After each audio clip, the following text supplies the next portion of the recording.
Hello बेटा, दक्षिणा की क्लासरूम में मेरे साथ आपका बहुत बहुत स्वागत है। और आज की क्लास में हम अपना ये वाला लेक्चर आगे बढ़ाने वाले और पढ़ने वाले मसल्स के बारे में कुछ चीज़ें एक्स्ट्रा। मसल की कहानी बात किया हमने, पूरा पूरा muscle contraction with detail with animation सब कुछ स्टडी किया और सब कुछ फर्स्ट क्लास तरीके से समझ आ भी गया। मैं आपसे ये उम्मीद रखता हूँ कि जो मसल्स में एनसीईआरटी वाला पोर्शन था बेटा, आप लोग खुद पढ़ेंगे। उस पोर्शन को खुद पढ़ने के बाद मुझे पक्का गारंटी है कि आप लोगों को कोई डाउट नहीं आएगी। बट फिर भी अगर कोई डाउट आती है, remember I am always there, will solve the doubt in the doubt session. तो मसल्स की कहानी बेटा चल रही है, और मसल्स की जब कहानी चल रही है तो हम कुछ पॉइंट पढ़ना चाहते हैं स्केलेटल मसल के बारे में, जो शरीर में नॉर्मली मिल रही है। वो दो तरीके से, एक रेड मसल और एक वाइट मसल। क्या है रेड मसल, वाइट मसल? तो क्यों कोई मसल देखने में हमें रेड दिखती है और क्यों कोई मसल देखने में वाइट दिखती है, ये हमारा क्वेश्चन है। क्वेश्चन को सॉल्व करते वक्त हम यहाँ पे रेड मसल के बारे में पढ़ना चाह रहे हैं। तो देखो क्या है कि आप अगर मसल की बात करते हो, जायज़ सी बात है बेटा, मसल कोई भी है तो मसल को क्या काम करना है, वर्क करना है। और वर्क करना है यानी क्या करना है, कॉन्ट्रैक्शन। अगर मैं आपको अब, क्योंकि अब आपको नॉलेज तो है, समझदार हो चुके हो, जब कॉन्ट्रैक्शन होगा तो बेटा वहाँ पे क्या बनेगा, क्रॉस ब्रिज बनेगा। ये स्टेटमेंट क्या सही है? तो आप कहोगे 100% यस सर, क्रॉस ब्रिज बनेगा। और अगर थोड़ा सा दिमाग पे जोर डालो तो बेटा क्रॉस ब्रिज बनाने के लिए आपको किस चीज़ की रिक्वायरमेंट है, एटीपी की। तो यानी मसल के वर्क कॉन्ट्रैक्शन के लिए अल्टीमेटली जिस चीज़ की रिक्वायरमेंट है वो है हमारा एटीपी। एटीपी यानी एनर्जी। क्या ये मेरी बात आपको मस्त क्लियर हो रही है? अगर एटीपी यानी एनर्जी की रिक्वायरमेंट है तो बॉडी में ये एनर्जी कहाँ से आती है, ये मेरा पहला क्वेश्चन। एनर्जी के लिए आपको सबसे पहले चाहिए फूड, और दूसरी चीज चाहिए ऑक्सीजन। एक फूड और दूसरा ऑक्सीजन, ये दोनों चीज हमें एनर्जी के लिए चाहिए। तो बेटा फूड जो है, ये फूड आपके पास कहाँ से आता है, ये आता है ग्लूकोज। और ग्लूकोज को मसल किस में कन्वर्ट करती है, ग्लाइकोजन। आज के चैप्टर में, आज के लेक्चर में हम पहला पॉइंट, हम ये एनर्जी से रिलेटेड बातें को हम कवर अप करेंगे। हम ग्लाइकोजन के रिजर्व्स, एनर्जी इस्तेमाल कैसी होती है, सब कुछ पढ़ के रखेंगे। ऑल्सो आपको ऑक्सीजन चाहिए, क्योंकि जब आप ऑक्सीजन लेते हैं तो ऑक्सीजन की प्रेजेंस में आप फूड को क्या करते हैं, कंबशन करते हैं, यानी केमिकल कंबशन करते हैं। और फूड की कंबशन की वजह से क्या बनता है, एनर्जी बनती है। कितना बात समझ रहे हो? यानी ये सब कहानी कब हो रही है, ऑक्सीजन की प्रेजेंस में। क्या ये ऑक्सीजन की एब्सेंस में भी हो सकती है? क्या एनर्जी आपके पास ऑक्सीजन के एब्सेंस में आ सकती है? पहले मैं कहूँगा एनर्जी ऑक्सीजन के प्रेजेंस में आ रही है, तो अब मैं टिक लगा दूंगा, बोलूँगा हाँ। क्या एनर्जी ऑक्सीजन की एब्सेंस में आ सकती है? तो मैं इस पॉइंट में बोलूँगा yes, but less amount of energy is released. क्या है ये कंसेप्ट, लेस अमाउंट, ज़्यादा अमाउंट? इस बात को ज़रा समझो। आपके पास बेटा फूड है, फूड को आप मेटाबोलाइज कर रहे हो। क्या कर रहे हो, मेटाबोलाइज। और मेटाबोलाइज करने के लिए आपके पास दो कंडीशन है, ऑक्सीजनिक कंडीशन, ऑक्सीजनिक यानी जहाँ पे ऑक्सीजन है, और या फिर मैं इसको कहूँगा, ऑक्सीजनिक से बेटर वर्ड बनेगा एरोबिक कंडीशन, और दूसरा वर्ड होगा एनएरोबिक। ये दो कंडीशन है फूड की मेटाबोलाइज करने के लिए। एरोबिक कंडीशन के अंदर बेटा आपके पास 38 एटीपी बनता है फ्रॉम 1 ग्लूकोज। एक ग्लूकोज से कितना एटीपी बन रहा है, 38। और एनारोबिक में अगर आप फोकस करोगे ना तो वहाँ पे आपके पास कितना एटीपी बन रहा है, 2 एटीपी फ्रॉम 1 ग्लूकोज। तो कौन सा चीज़ पसंद करोगे आप पसंद करोगे कि आपके पास एरोबिक तरीके से क्या निकले, एरोबिक तरीके से आप फूड को मेटाबोलाइज करना चाहते हो। ये बात सही। क्यों? क्योंकि एरोबिक तरीके से बेटा ग्लूकोज एक, लेकिन इससे कितना एटीपी हम निकाल पा रहे हैं, 38 एटीपी। क्या ये बात समझ आ रही है आपको? तो अब मसल समझती है कि मैं मजबूरी में ये कर लूँगी, लेकिन मैं चाहूँगी कि ऑक्सीजन की प्रेजेंस हो। जब ऑक्सीजन की प्रेजेंस हो, अगर मसल ये चाहती है, तो ऑक्सीजन की प्रेजेंस के लिए मसल को ऑक्सीजन जो होता है ना, वो ऑक्सीजन को स्टोर करना पड़ता है इन मसल। क्या करना पड़ेगा, मसल के अंदर ऑक्सीजन को स्टोर करना पड़ेगा। तो पॉइंट बनता है किधर, कहाँ? जैसे आपके ब्लड में हीमोग्लोबिन के अंदर हम ऑक्सीजन को स्टोर करते हैं, वैसे ही मसल के अंदर किसको स्टोर करना है, ऑक्सीजन को स्टोर करना है ना। तो आपके पास यहाँ पे एक पिगमेंट है, ऑफ मसल, जहाँ पे क्या स्टोर होगा, ऑक्सीजन, और ये पिगमेंट ऑफ मसल का नाम क्या है, मायोग्लोबिन। जरा फोकस करो बेटा वर्ड मायो पे। आपको बोला था कि जब भी वर्ड मायो आएगा तो मायो स्पेसिफिकली किसकी बात करता है, मसल की। मायो और सार्को वर्ड, ये दो वर्ड मसल के लिए यूज होते हैं। तो मायोग्लोबिन, जैसे हीमोग्लोबिन था वैसे मायोग्लोबिन। तो मायोग्लोबिन क्या करता है, मायोग्लोबिन अपने पास स्टोर करता है किस चीज को, ऑक्सीजन को, और किसी भी मसल को ऑक्सीजन का सप्लाई देता है जब जरूरत होती है। बात क्लियर। हमारे शरीर में जब हम मसल्स को ऑब्जर्व करते हैं तो मसल्स, सब स्केलेटल मसल में मायोग्लोबिन मिलता है। लेकिन जब आप बात करते हो रेड मसल और वाइट मसल की, तो हम कहते हैं कि देखने से हमारे शरीर में दो अलग अलग टाइप की मसल दिख रही है। देखो यहाँ पे, देखो यहाँ पे, इस केस के अंदर यहाँ पर देखने में ये हमारा ह्यूमन स्केलेटन है, और यहाँ ना बेटा हम क्या करते हैं, एक एक करके मसल्स ऐड करना शुरू करते हैं। आपने एक लेयर ऐड किया, दूसरा लेयर ऐड किया, तीसरा लेयर ऐड किया, चौथा लेयर ऐड किया, पांचवा लेयर ऐड किया, छठा लेयर, सातवां लेयर, अब जाके एक प्रॉपर ह्यूमन बॉडी आपको यहाँ दिख रही है, right. Let's zoom it in, and अब हमें कुछ पॉइंट्स यहाँ दिखाई दे रहे हैं। सब के सब बेटा जो अपने को मसल्स दिखाई दे रही हैं, ये सारी की सारी, every single thing, one of them is a muscle. You must understand this fact up here is, आप मसल्स को तो देख रहे हो, लेकिन देखने में देखो ना, आपको ये वाला जो बीच वाला रीजन है, यहाँ पे जो सारा का सारा रीजन है, ये रीजन आपको मिल रहा है किसका, वाइट मसल का, और ये रीजन मिल रहा है किसका, रेड मसल का। यानी ह्यूमन शरीर में देखने में कोई भी मसल रेड या वाइट दिखती है, और इसीलिए हमारा कंसेप्ट शुरू होता है, कंटेंट हमारा कंसेप्ट शुरू होता है जिसको हम रेड एंड वाइट मसल्स कहते हैं। क्यों हमें रेड मसल चाहिए, क्यों हमें वाइट मसल चाहिए, ये वाले पॉइंट्स बेटा अपने को कुछ सोचने और समझने ज़रा ज़रूरी है। सबसे ना मैं आप लोगों को इतना कहूँगा कि एक काम करो, आप लोग ना अपनी एब्स की एक्सरसाइज करो। एब्स की एक्सरसाइज करते ही 10 पोस्चर, 10 मतलब आप सेटअप्स पे नहीं कर पाओगे, जैसे एब्स वाले हम करते हैं ना, वो करोगे पेट में दर्द होना भयंकर शुरू हो जाएगा, ये वाला कंडीशन है।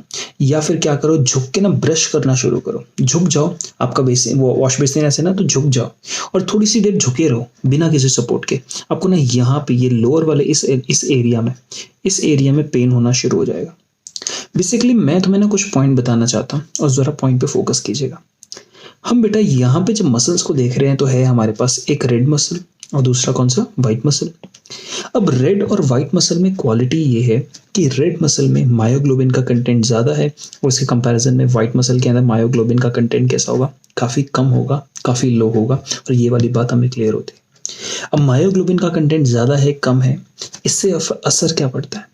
देखो बेटा, जब मसल करती है कॉन्ट्रैक्ट, तो कॉन्ट्रैक्शन के दौरान मसल हमेशा एक चीज़ चाहती है कि मसल हमेशा कॉन्ट्रैक्ट करती रहे, तो कॉन्ट्रैक्शन के लिए एटीपी की ज़रूरत है।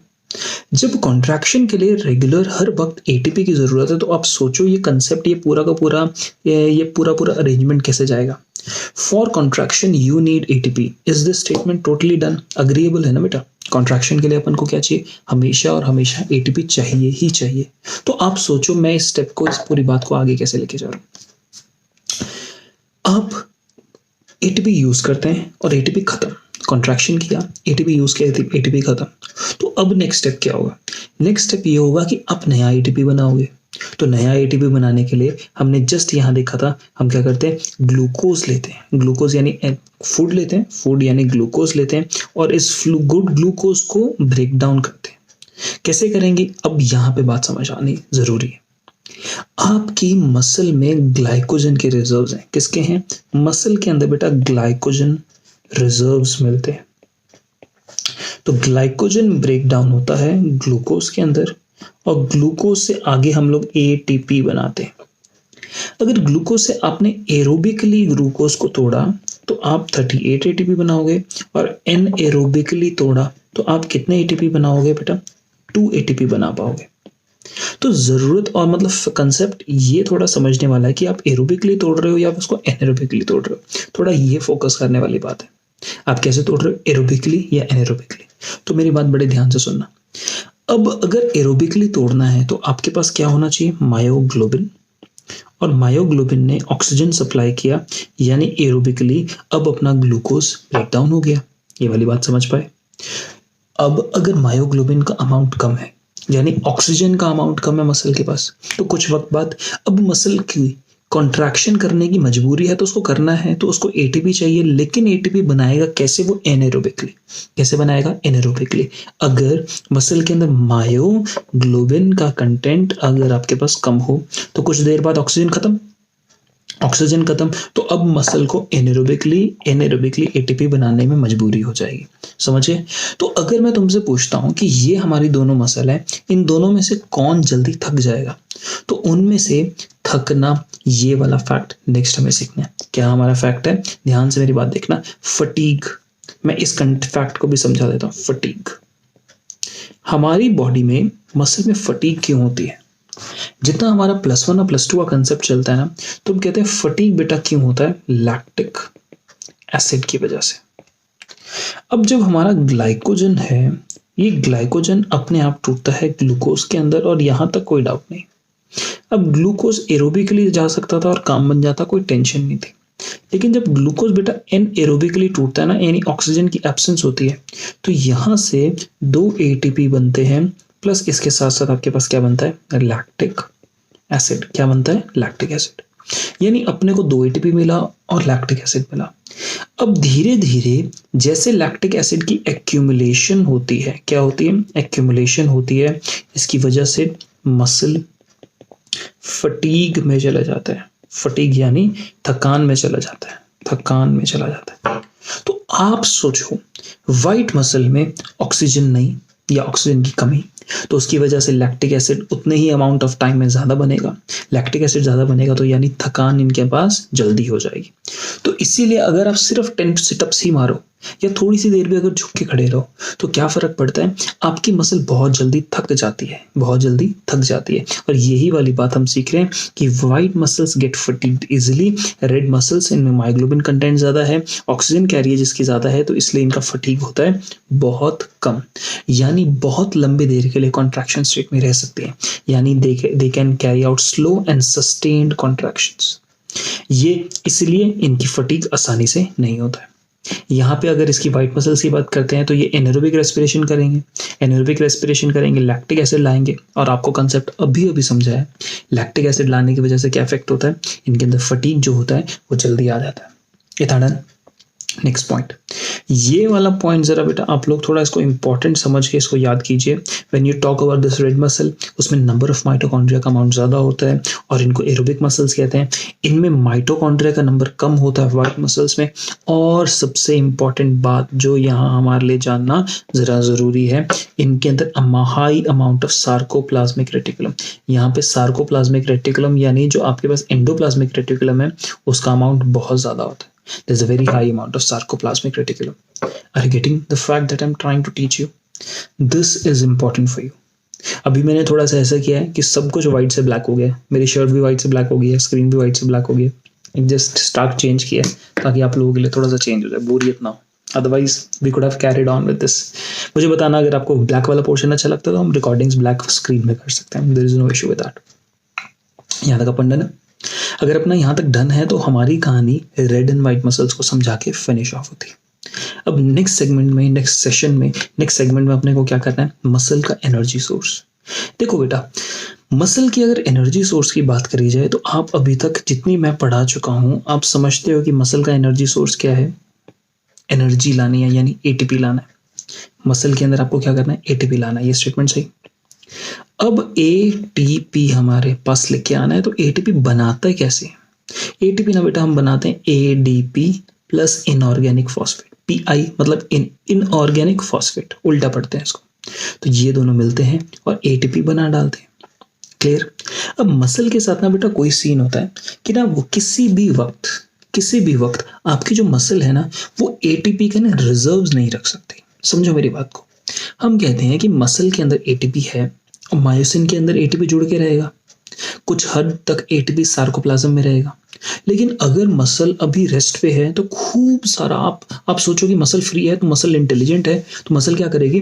थोड़े से टाइम में ना बहुत सारा, है ना, रेस्ट के टाइम पे बहुत सारा एटीपी एक्यूमुलेट कर लेगी कि कभी मसल को ना एटीपी की कमी ना हो। ऐसा नहीं होता। हमारे पास मसल जो सेल है या कोई भी सेल बहुत ज्यादा एटीपी ना अपने अंदर एक्यूमुलेट नहीं कर सकता है। तो मसल जानते हो क्या करती है? मसल के पास जो बेटा एटीपी बनता है ना, यहाँ पे देखो मसल के पास जो ये एटीपी बन रहा है, मसल इसके साथ कुछ गेम करती है, एटीपी को ब्रेक डाउन करके एडीपी में बना निकालती है। यानी ये रिएक्शन उल्टा हुआ, एटीपी ने कन्वर्ट किया एडीपी में प्लस पीआई, तो ये इनऑर्गेनिक फॉस्फेट निकला। तो इस इनऑर्गेनिक फॉस्फेट को कौन लेता है? क्रिएटिनिन। क्रिएटिनिन इस इनऑर्गेनिक फॉस्फेट को लेता है और क्रिएटिनिन फॉस्फेट बन जाता है। Creatinine phosphate is best for storage. ठीक है, तो यानी रिलैक्स्ड मसल, जब मसल रिलैक्स फॉर्म में है तो मसल अपने साथ अपने अंदर एक्यूमुलेट करती है क्रिएटिनिन फॉस्फेट। अब जैसे ही क्या होगा, अब मसल ने कॉन्ट्रैक्ट किया तो कॉन्ट्रैक्शन के दौरान एटीपी चाहिए, एटीपी लग गया, और जब नया एटीपी चाहिए तो हम मसल के साथ क्या करेंगे, हमारे पास क्रिएटिनिन फॉस्फेट होगा ना, ये टूटेगा क्रिएटिनिन में प्लस फॉस्फेट में, और ये फॉस्फेट मिल जाएगा एडीपी को और बन जाएगा एटीपी, और एटीपी यूज हो जाएगा। तो देखो यही वाला केस हुआ ना, क्रिएटिनिन इस तरीके से फॉस्फेट से क्रिएटिनिन गया और यहाँ पे आपके पास इनऑर्गेनिक फॉस्फेट पहुंचा, एडीपी इनऑर्गेनिक फॉस्फेट ने मिलकर क्या बना एटीपी, और एटीपी एनर्जी मसल कॉन्ट्रैक्शन के लिए सप्लाई करके यूज हो गया। टोटली बात डन। ये मसल की बेटा कॉन्ट्रैक्शन है। क्या इसके बारे में आपकी एनसीईआरटी कुछ कहती है? तो मैं कहूँगा आपकी एनसीईआरटी बेटा इसके बारे में कुछ नहीं कहती। तो फिर तुम क्या करोगे, तुम ये वाला कंसेप्ट याद रखोगे। ये कंसेप्ट इंपॉर्टेंट है और पेपर में आने के इसके चांसेस ज़्यादा होते हैं। तो है थोड़ा सा एक्स्ट्रा, और सच बताऊँ तो एक्स्ट्रा के नाम पे बेटा क्या है, एक क्रिएटिनिन का नाम और दूसरा क्रिएटिनिन फॉस्फेट। बाकी कंसेप्ट तो तुम्हें ऑलरेडी आता है। एटीपी टूटा तो एडीपी प्लस पीआई बना, और एडीपी प्लस पीआई जुड़ के बना दिया एटीपी। Problem solve. कंसेप्ट किस तरीके से फ्रेम हुआ, आई बिलीव आई अंडरस्टैंड, आपको टोटली क्लियर हो चुका है। यस है ना बेटा? तो यहाँ तक की कहानी अपने को डन। अब नेक्स्ट कहानी जो अपने को देखनी है वो ये देखनी है कोरीज साइकिल। कोरीज साइकिल क्यों पढ़ते हैं? क्या ये हमारे सिलेबस में है? नहीं। क्या इसको लेके आपको क्वेश्चन आएगा? तो मैं सबसे पहले कोरीज साइकिल ये दिखाता हूँ। This is the Cori's cycle. तुम बोलोगे अरे सर ये तो पता नहीं क्या क्या दिया रखा है, तो क्या आपने को याद करना है? नहीं। कोरीज साइकिल समझना है, और समझना तो जो मैंने आपके लिए ये शॉर्ट फॉर्म बनाया ना, ये बहुत आसान है। देखो, मसल की रिपीटेड एक्टिवेशन होगी, यानी मसल को सिग्नल आया बार बार कॉन्ट्रैक्ट करने के लिए। मसल को अगर बार बार कॉन्ट्रैक्ट करने के लिए सिग्नल आया तो मसल कहेगी यार अपना तो बस बहुत हुआ, हम इससे और कॉन्ट्रैक्ट नहीं कर सकते। क्यों? क्योंकि एटीपी खत्म। लेकिन ब्रेन कहता नहीं कॉन्ट्रैक्ट करो। अगर ब्रेन कहेगा कि कॉन्ट्रैक्ट करो तो मसल सोचेगी अरे यार कॉन्ट्रैक्ट करना पड़ेगा। तो क्योंकि एटीपी खत्म हो गया है तो मुझे एटीपी और बनाना है। तो एरोबिकली जितना बनाना था मैंने बना लिया। अब प्रॉब्लम है कि मुझे एनएरोबिकली बनाना पड़ेगा। तो मसल कहते हैं चलो यार सिग्नल आ रहा है तो कॉन्ट्रैक्ट करने के लिए एटीपी बनाओ। एनएरोबिकली बनाना शुरू कर दिया। बट अभी एक बात याद आई थी, एनएरोबिकली जब बनता है तो साथ साथ में क्या बनता है? लैक्टिक एसिड बनता है। क्या बनता है? Lactic acid. और जब बेटा लैक्टिक एसिड प्रोड्यूस होता है तो मसल में ना तनाव आना शुरू होता है, दर्द होना शुरू हो जाता है। जैसे आपने पक्का महसूस किया होगा, किसी दिन आप खूब खेल लिए होंगे, दौड़ लिए होंगे, कोई खतरनाक सी एक्सरसाइज कर लिए होंगे, तो हाथ और पैर इतना दर्द हुआ होगा कि मतलब तुम सोचोगे तो अगले 2 से 3 दिन अपना हाथ भी इस तरीके से हाथ या पैर हिलाने में ना पेन होता है। ये सबसे पहले तुम्हें महसूस होगा जब तुम पहली बार जीवन में जिम जाओगे और एक्सरसाइज करोगे बड़ी वाली, ऐसे पेन होता है। ये पेन बेसिकली क्यों है? क्योंकि यहाँ पे लैक्टिक एसिड बन रहा है। तो अब मसल कहती है अरे लैक्टिक एसिड रहेगा भैया, हम तो काम ना कर पाएंगे, क्या करें? तो ये लैक्टिक एसिड होता है ना, इसको रिमूव करके ना ब्लड में डाल देते हैं। ब्लड से लैक्टिक एसिड लिवर में जाता है और लिवर कहता है लाओ यार सारा काम मुझे करना है ना, तो मुझे दे दो। लिवर के पास लैक्टिक एसिड पहुंचा तो लैक्टिक एसिड लिवर ने उसको किस में कन्वर्ट किया? ग्लाइकोजन।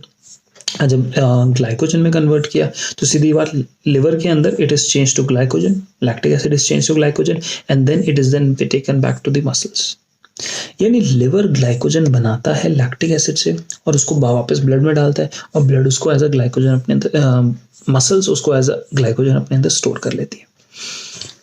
तो मुझे ऐसा कहना चाहिए, ध्यान से मेरी बात सुनिएगा, एक कंसेप्ट बताने जा रहा हूं जिसके ऊपर क्वेश्चन बेटा आता है। कंसेप्ट ये है कि अपने ह्यूमन शरीर में कौन कौन से ऐसे 2 ऑर्गन्स हैं या कौन कौन से ऐसे 2 हिस्से हैं जो अपने पास ग्लाइकोजन के स्टोरेज रिजर्व रखते हैं।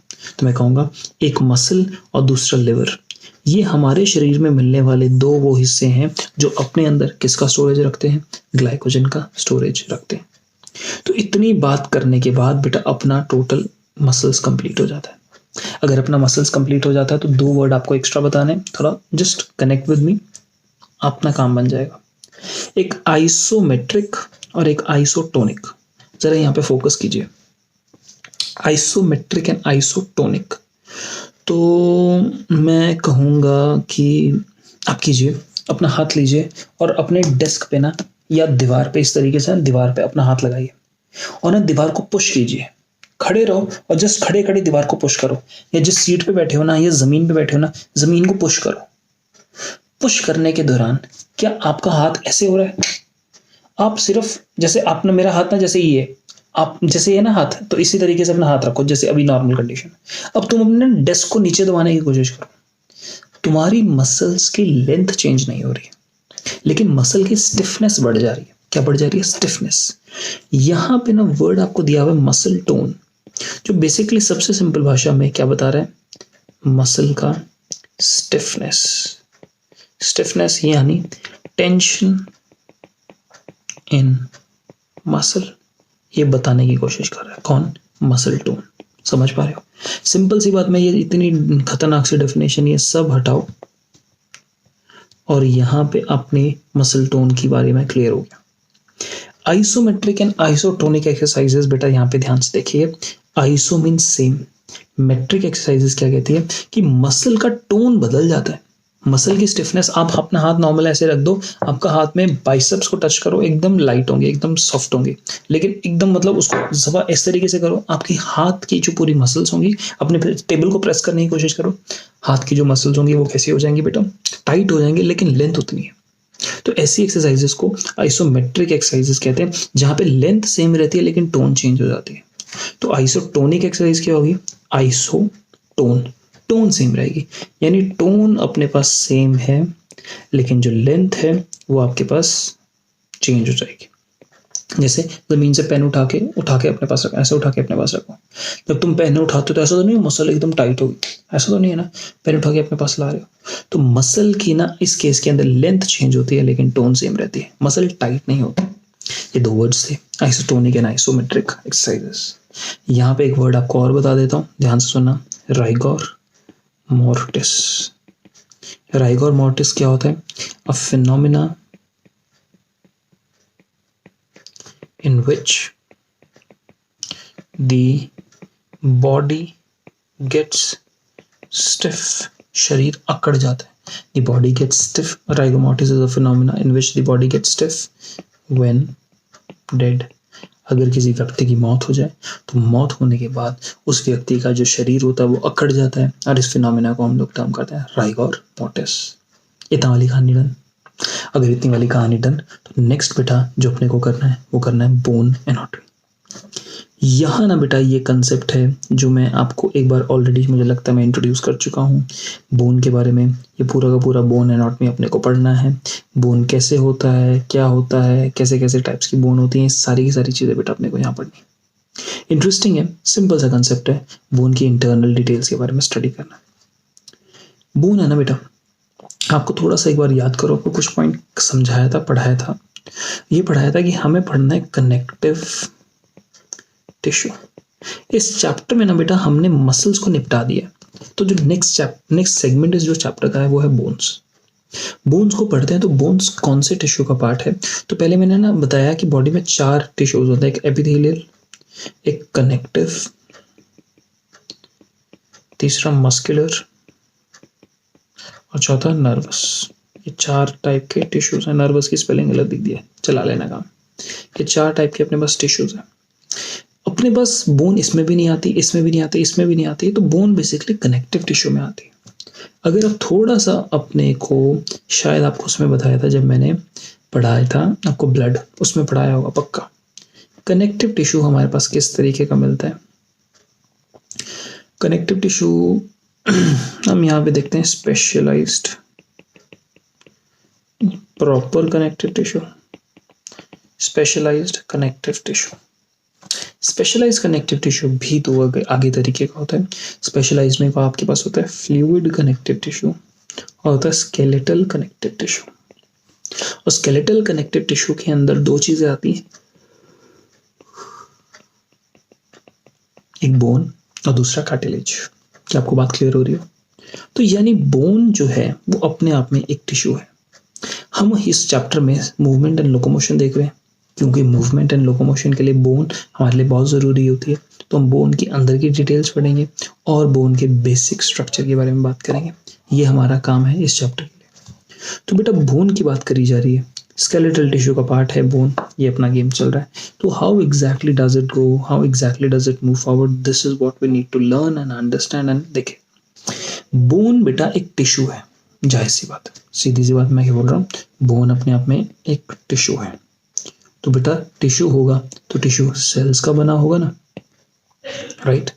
तो बोन नाम का जो अपने पास ये टिश्यू है, ये कौन कौन से सेल्स का बना है, उनका नाम आपको यहाँ दे रखा है। क्या है? Osteocytes, osteoblast, osteoclast. ऑस्टियोसाइट्स जो होते हैं बेटा, these are the bone cells, bone maintaining cells. यानी बोन्स में जो नॉर्मली अपने को सेल्स मिल रहे हैं, नॉर्मली यानी जो बोन में हमें नॉर्मली देखने को जो सेल्स मिलते हैं, ये सब के सब कैसे होते हैं? ऑस्टियोसाइट्स, यानी नॉर्मली सीन इन बोन,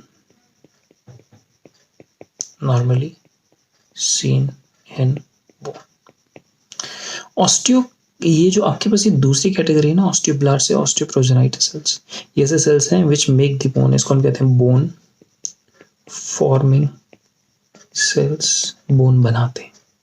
और ऑस्टियोक्लास्ट होते हैं, ये ऐसे सेल्स होते हैं जो अगर अपना काम करें तो जो हमारी बोन होती है ना बेटा, वो घुलना शुरू हो जाती है, धीरे धीरे खुरना शुरू हो जाती है, धीरे धीरे पिघलना शुरू होती है। पिघले तो गलत बात होगी, मतलब ऑस्टियोक्लास्ट सेल्स क्या करते हैं, चलो मैं इनको बताता हूँ, पहले इनके नाम लिखते हैं। ऑस्टियोक्लास्ट इनको कहते हैं बोन री एब्सॉर्बिंग सेल्स। मैं आपको यही समझा देता हूँ, आपको डिटेल्स क्लियर हो जाएंगी। ऑस्टियोक्लास्ट अपने आप में ना बेटा ये मैक्रोफेजेस होते हैं, these are macrophages of bone. और ये क्या काम करते हैं? Produces enzymes and dissolve the bone structure. Bone के स्ट्रक्चर को क्या करेंगे? डिसॉल्व करेंगे। कौन? Osteoclast sales. अगर एग्जामिनर का मन हो कि उन्होंने बोन से तुमसे कोई क्वेश्चन पूछना और बोन के सेल्स में से वो क्वेश्चन पूछना चाहता है, तो ऑस्टियोक्लास्ट पे क्वेश्चन पूछेगा, बहुत फेवरेट क्वेश्चन। इससे ऊपर ऑस्टियोक्लास्ट को लेके कोई डिटेल नहीं आती, तो इतना आप याद करेंगे, अपना काम बन जाएगा। ध्यान से देखो, हम जब कोई भी टिश्यू देखते हैं तो टिश्यू देखते वक्त हम सबसे पहले सीखते हैं कि किसी भी टिश्यू में, ध्यान से मेरी बात सुनिएगा बेटा, आगे बहुत काम आने वाला है ये वाला कंसेप्ट जो आज मैं पढ़ा रहा हूँ। आप जब कोई टिश्यू देखते हो तो टिश्यू में जाहिर सी बात है बेटा सेल्स होंगे, और सेल्स के अलावा इंटर सेल्यूलर सब्सटेंस होगा। ये वाली बात मैंने आपको पहले भी ब्लड में बताई है कि ब्लड एक कनेक्टिव टिश्यू है, तो ब्लड में भी सेल्स होते हैं और ब्लड में इंटरसेल्यूलर सब्सटेंस होता है। ब्लड के सेल्स में आरबीसी, डब्ल्यूबीसी, प्लेटलेट्स आते हैं, और इंटरसेल्यूलर सब्सटेंस में क्या आता है? प्लाज्मा। उसी तरीके से अगर आप बोन की बात करते हो तो बोन में भी तो बेटा सेल्स होंगे ना, तो ऑस्टियोसाइट्स पढ़ लिया, ऑस्टियोब्लास्ट पढ़ लिया, ऑस्टियोक्लास्ट पढ़ लिया। ये टाइप ऑफ सेल्स किस में मिल रहे हैं? बोन में मिल रहे हैं। और बोन के अंदर भी इंटरसेल्यूलर सब्सटेंस मिलता है। जब इस इंटरसेल्यूलर सब्सटेंस की बात करी जाती है तो बेटा ये इंटरसेल्यूलर सब्सटेंस यानी बोन के सेल्स के बीच में पड़ा हुआ सब्सटेंस होता है। तो ये इंटरसेल्यूलर सब्सटेंस केमिकली दो टाइप्स में डिफाइन किया जाता है, ऑर्गेनिक और इनऑर्गेनिक। ये दो टाइप ऑफ केमिकल सब्सटेंस जो बोन के अंदर मिलता है, ऑर्गेनिक एंड इनऑर्गेनिक। तो हैं ये दोनों कैसे, आप मेरे साथ देखिए। ऑर्गेनिक के अंदर अपने को क्या मिलते हैं? प्रोटीन्स मिल जाएंगे, जैसे कॉन्ड्रिन प्रोटीन, सॉरी ऑसीन प्रोटीन। इसके अलावा अपने को और क्या मिल जाएगा? Collagen protein. कोलाजन भी बोन का हिस्सा ही होता है। ये अपने पास ऑर्गेनिक सामान मिलता है। इनऑर्गेनिक में आपके पास इनऑर्गेनिक सॉल्ट्स मिल जाती हैं जो बोन को वो कड़क बन देती हैं। हम कहते हैं ना बोन कैल्शियम की बनी है, तो बेसिकली ये वो इनऑर्गेनिक सॉल्ट्स हैं जो कैल्शियम की बनी हुई है। जैसे कैल्शियम, इसका पूरा फॉर्मूला लिख दूं तो calcium phosphate Ca3PO4, magnesium phosphate, calcium sulphate, calcium carbonate, calcium sulphate, ऐसे ऐसे आपके पास ये अलग अलग सॉल्ट्स हैं। तो यानी अगर आपको बोन के स्ट्रक्चर के बारे में क्वेश्चन आए तो मुझे ऐसा लगता है कि ये पूरी की पूरी कहानी आपको क्लियर है। बेटा यही तो आपको पक्का बात मालूम होगी, इंटरसेल्युलर सब्सटेंस को हम लोग क्या कहते हैं, ग्राउंड मैट्रिक्स या सिंपल मैट्रिक्स भी डिफाइन करते हैं, राइट। तो यहाँ पर हम लोग देख रहे हैं अब अपने को कि ये बोन का organic part matrix, inorganic part, ये दो हैं। ऑर्गेनिक पार्ट में ossein protein and collagen fibre, inorganic में calcium phosphate, calcium carbonate, magnesium phosphate, magnesium carbonate, ये सब मिल सकता है। कितना डन, क्लियर। अब जब साइंटिस्ट ने बोन को स्टडी किया तो उनको मजा नहीं आया, कहते यार इस बोन के साथ ना हम कुछ काम करके देखते हैं, कुछ करते हैं ताकि इस बोन के स्ट्रक्चर को ना कुछ चेंज किया जा सके। ये स्ट्रक्चर कैसा बना है, ये बोन किस चीज की बनी है, ये सब देखने की कोशिश करते हैं। तो साइंटिस्ट ने क्या किया ना, बोन लिया और उसको ना उठा के ना वहां पे रख दिया, एक ना हवा में रख दिया, धूप में रख दिया। यानी मेरी बात बड़े ध्यान से सुनना तुम लोग। हम करते हैं, एक बोन लेते हैं और बोन को ना आप ड्राई अप कर देते हो, और ड्राई अप बेसिकली किस में कर देते हो, ओवन में ड्राई अप कर देते हो। तो ड्राई अप करने से ना all cells plus all organic matter die, organic matter तो इनफैक्ट खत्म ही हो जाता है। तो ऐसी बोन को हम लोग कहते हैं ड्राइड बोन। क्या कहते हैं, ड्राइड बोन। तो ड्राइड बोन में अब अगर सेल्स और ऑर्गेनिक मैटर खत्म हो चुका है तो जो मिलेगा वो इनऑर्गेनिक मैटर मिलेगा ना, राइट। हमारा नेक्स्ट रिएक्शन, बोन को ना आप क्या करोगे, रिएक्ट या फिर पुट इनसाइड एसिड। आपने एसिड में डाल दिया।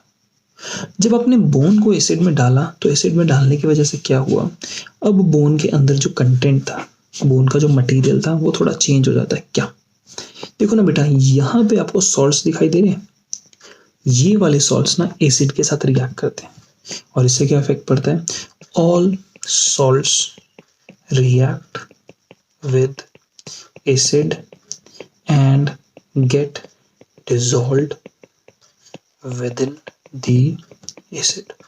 एसिड में डिसॉल्व हो जाते हैं।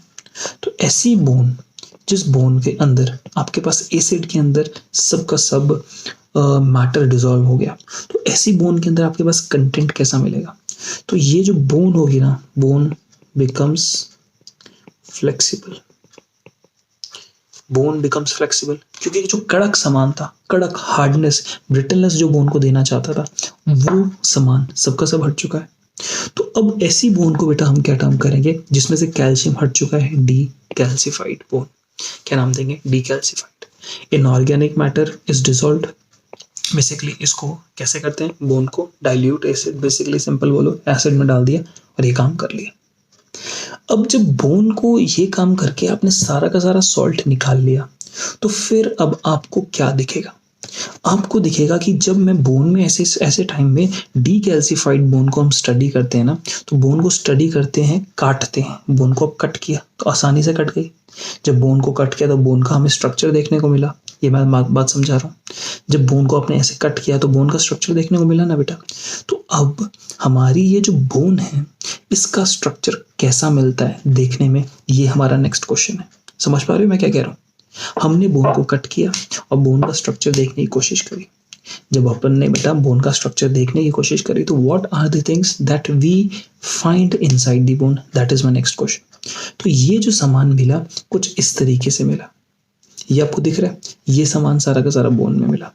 ये मुझे ना आपको फोटो ना बेटा आपको ना उसमें दिखानी पड़ेगी, लाइट स्क्रीन में दिखानी पड़ेगी क्योंकि कलर्ड फोटो है। तो इस कलर्ड फोटो के लिए मैं अपना ये स्क्रीन को चेंज करूंगा विद इन 1-2 मिनट के अंदर। अभी के लिए कुछ ये वाली बात देखो जो मैं सिखाना चाह रहा हूँ। ये ना हमारे पास बोन थी, समझ लो ये pencil is the bone. I cut the bone, मैंने इस बोन को कट किया और मैं सामने से तुम्हें दिखा रहा हूँ।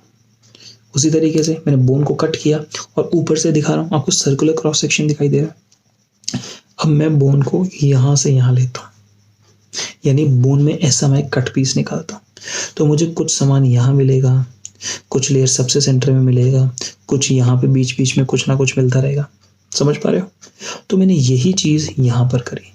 मैंने बोन को लिया और बोन को लेने के बाद मैंने बोन को ऐसे काटा, तो ये सबसे ऊपर वाला लेयर मिला, उसके बाद ये लेयर मिला, फिर उसके बाद ये लेयर और उसके बाद बीच में ये लेयर। समझ गए? कुछ इस तरीके से अपने को यहाँ पे ऐसे ऐसे लेयर्स दिखते गए। तो ये लेयर्स एग्जैक्टली कैसे हैं, ये वाली बात अब तुम मेरे साथ देखोगे। तो मैं बोन के अंदर ये डायग्राम थोड़ा चेंज लग रहा है, समझ आ रहा है? यहाँ पे मैं इस डायग्राम की बात कर रहा हूँ। बेटा बोन के स्ट्रक्चर को देखा तो स्ट्रक्चर पे देखने में मालूम लगा कि सबसे बाहर बोन में कवरिंग होती है और उस कवरिंग को हम लोग कहते हैं पेरीऑस्टियम। क्या कहते हैं? पेरीऑस्टियम। ध्यान से मेरी बात सुनना और याद करना। पेरिकार्डियम याद है आपको? जब हार्ट की आउटर मोस्ट कवरिंग्स देखी थी उसको पेरिकार्डियम कहा था।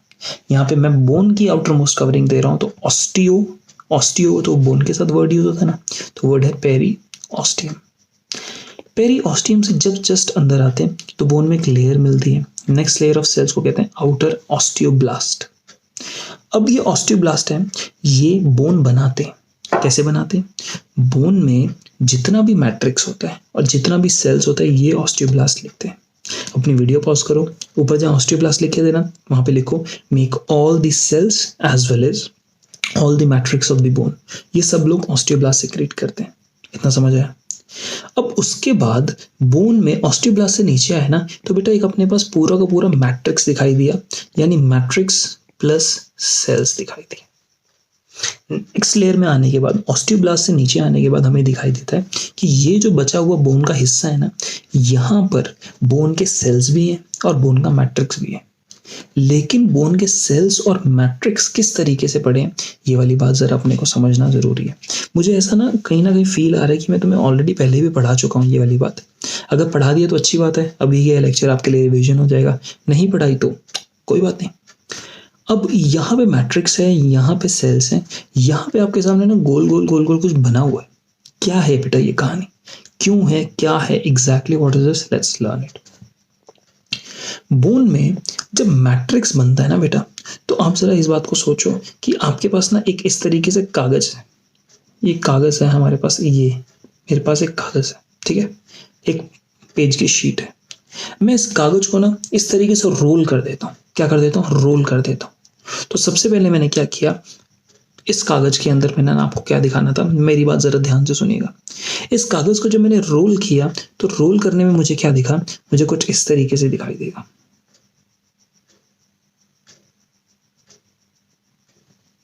ऐसे दिखाई देगा, यानी मुझे कागज की एक बाहरी लेयर दिखाई देगी, फिर सेकंड लेयर दिखाई देगी, फिर थर्ड लेयर दिखाई देगी, फिर फोर्थ लेयर दिखाई देगी, ऐसे ही दिखाई देगा। और सबसे सेंटर में मुझे क्या दिखाई देगा? एक होल दिखाई देगा। समझ पा रहे हो? एग्जैक्टली इसी तरीके से बोन बनती है। बोन बनने के दौरान हम कहते हैं कि जो ये सर्कल सर्कल आपको दिखाई दे रहे हैं ना बेटा, एग्जैक्टली ये वही हैं जो हम कागज कागज कहते हैं, जो बोन के अंदर देखने को अपने को मिलते हैं। यू टेक अप एक इस तरीके से आप लोग कागज लीजिए, इस तरीके से कोई जैसे ये बुक है, इसको इस तरीके से फोल्ड करना शुरू कर दो। मैं बुक तो नहीं फोल्ड करूंगा, but you can do with a कागज। आप करेंगे तो आपको समझ आएगा ये कंडीशन कैसी है। Do we understand this thing? इस कंडीशन में ये जो बीच में आपको मटेरियल दिख रहा है, यहाँ पे ना बेटा बोन है, ये बोन का ये मैट्रिक्स है, यानी आपको ये अरेंजमेंट दिखाई दे रहा है। चलो इस अरेंजमेंट को ना हम ऊपर से देखते हैं, अपर व्यू लेते हैं इसका। कैसे दिखाई देगा? Let's see. इस अपर व्यू को देखते हैं तो हमें ना बेटा कुछ इस तरीके से चीज दिखाई देती है, जरा बड़े ध्यान से देखना। बाहर वाला, अंदर वाला, अंदर वाला, इस तरीके से अपने को अरेंजमेंट दिखाई दे रही है। ठीक है बेटा, अब ये इस तरीके से जब अपने को अरेंजमेंट दिखाई दे रही है तो ध्यान से मेरी बात देखना, ये आपको डिफरेंट लेयर्स दिखाई दे रहे हैं। ये लेयर्स बेटा किस चीज के हैं? ये लेयर्स मैट्रिक्स के हैं। जो बोन का मैट्रिक्स होता है ना, वो इन लेयर्स के। और यहाँ पर आपको कुछ चीजें दिखाई देंगी, जरा मेरे साथ बड़े ध्यान से देखते रहना। ये डायग्राम मैं आपको बना के दिखा रहा हूँ, बहुत ही इंपॉर्टेंट है। इस चैप्टर में आपको जो कंटेंट जो मैं पढ़ा रहा हूँ ये कहीं नहीं मिलेगा। ये स्ट्रक्चरल ऑर्गेनाइजेशन इन एनिमल्स में आता है, बट मैं अभी पढ़ा रहा हूँ क्योंकि मुझे लगता है इट इज नेसेसरी नाउ।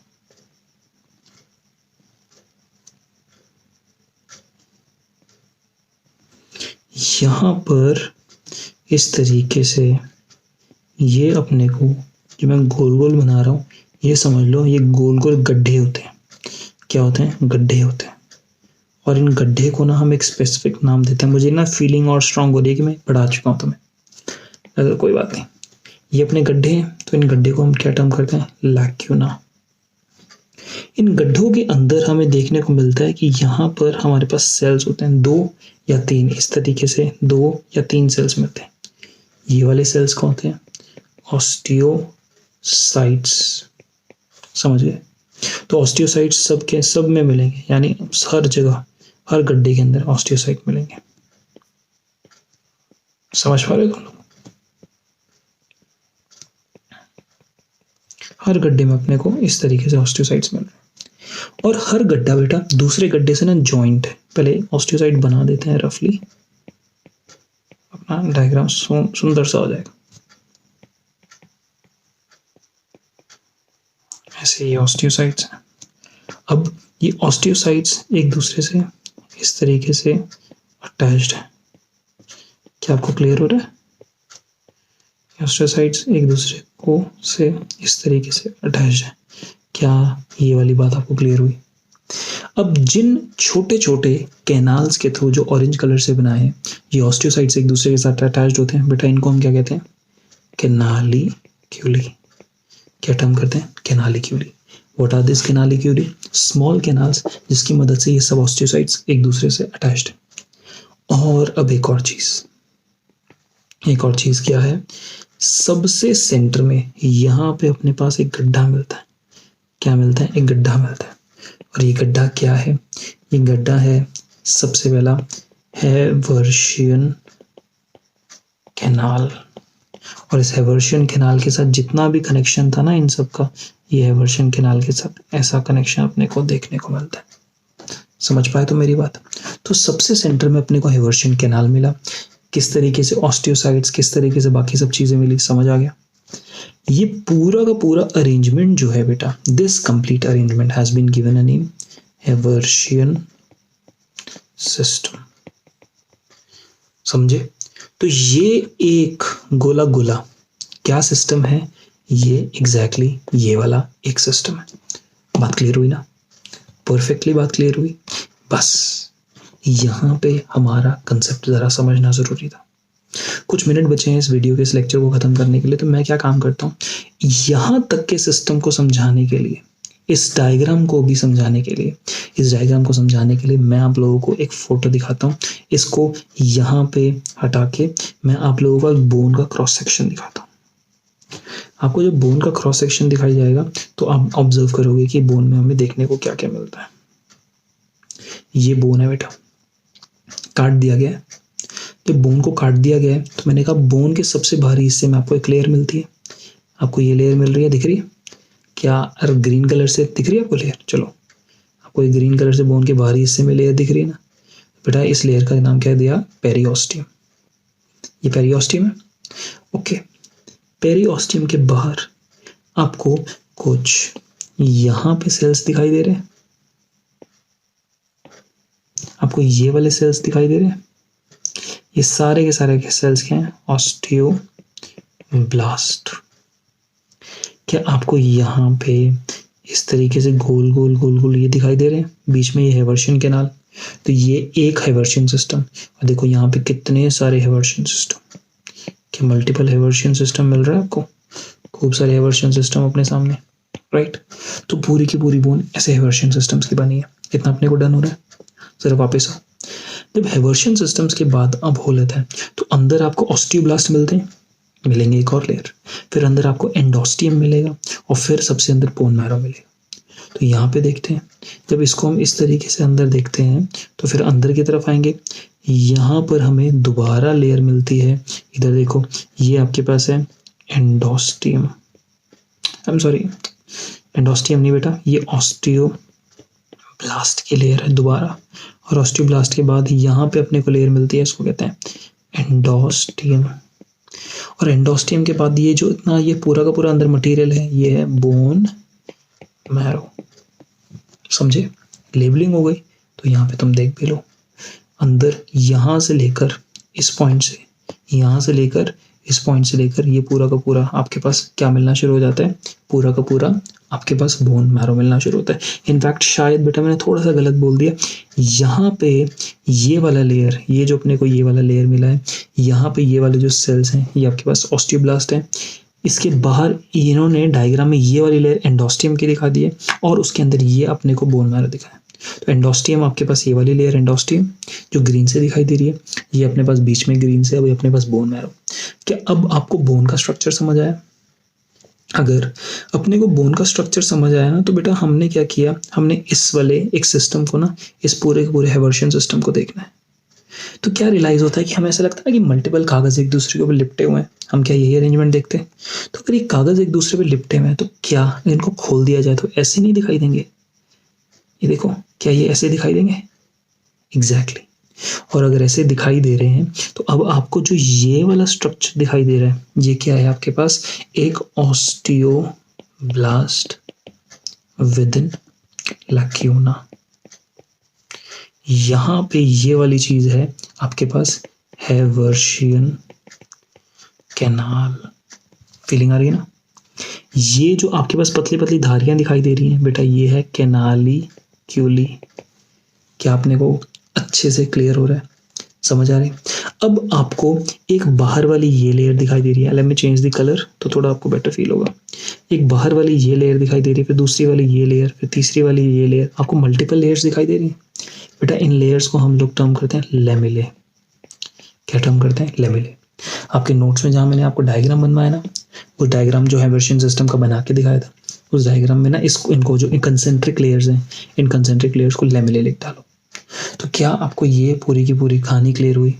तो बोन में ना बेटा ये अरेंजमेंट होती है। देखो ऊपर से देखें तो ऊपर से देखने में ना ये एग्जैक्टली ऐसा दिखाई देगा, लेकिन अगर इनके चीज़ों को हम खोल दें ना तो ये ना एग्जैक्टली कुछ इस तरीके से दिखाई देंगी। कि मतलब अगर इसको 3D में ऑब्जर्व अपने को करना हो ना, फील लेनी हो कि कैसे दिखेगा, तो ये अपने को कुछ इस तरीके से दिखाई देगा। यहाँ तक मुझे उम्मीद है आपको टोटल समझ आ चुका है। तो इस एंड पे ना बेटा मैं आज का लेक्चर फिनिश ऑफ करता। कुछ बाकी बची हुई कंसेप्ट, बाकी बची हुई चीज़ें हम नेक्स्ट लेक्चर में करेंगे, नेक्स्ट कहानी में करेंगे। तो आज के लिए इतना ही। मन लगा के पढ़ते रहो, समझते रहो, काम करते रहो। इतना ही। स्टे ब्लेस्ड बेटा। Thank you so much.